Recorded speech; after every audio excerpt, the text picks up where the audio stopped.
Macmillan Audio presents Meditation, the simple and practical way to begin meditating. Joyfully written and read for you by me, Patrick Harbula. Please note there is an additional bonus meditation at the very end of this audiobook.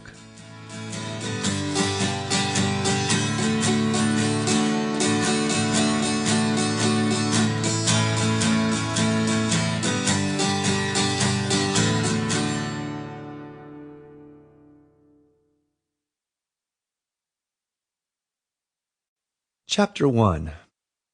What is meditation? Merriam-Webster's dictionary's first definition of meditation is a discourse intended to express its author's reflections or to guide others in contemplation. That definition would make this book a meditation, but that isn't much help in describing the subject of this book, the practice of meditation. The second definition, the act or process of meditating, is more appropriate for our subject, but it's still pretty vague, right? Okay, let's look at the definition for meditating: to engage in contemplation or reflection. Now we're getting closer. There may be as many definitions of meditation as there are meditation styles. I like to define meditation in a general way as any practice or activity that inspires a deep state of expanded awareness.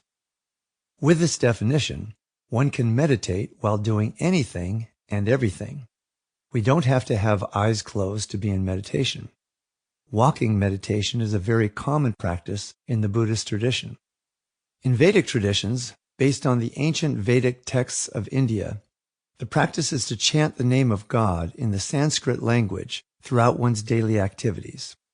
While meditation can be done at any time and in any environment, the most common form, and for most people the practice that inspires the deepest state, is sitting meditation, usually with the eyes closed. A more helpful published definition that validates my broader version is found in the Free Dictionary. Meditation is a practice of focus upon a sound, object, visualization, the breath, movement, or attention itself, in order to increase awareness of the present moment, reduce stress, promote relaxation, and enhance personal and spiritual growth.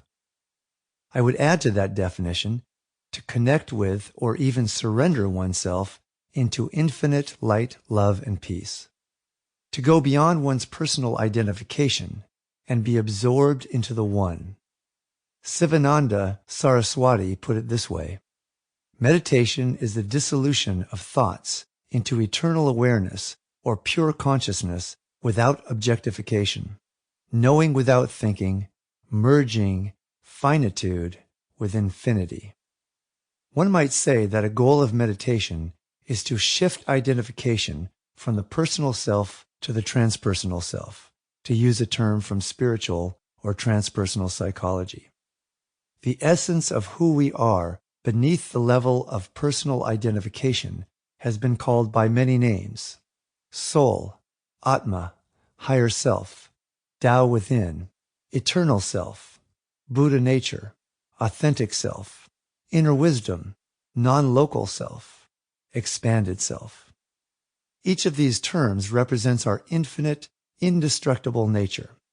It is the part of us, or really the whole of us, that never dies and knows our past and future.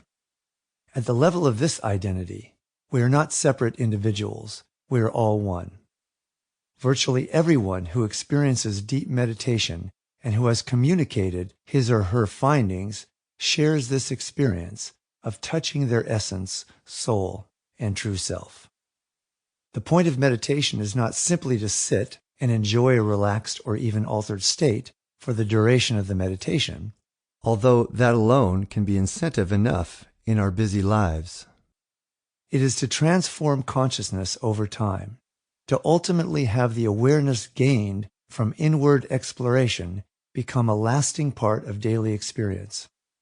The intention is to maintain as much as possible the peace, calm, lightness, and oneness that can be realized. Sample complete.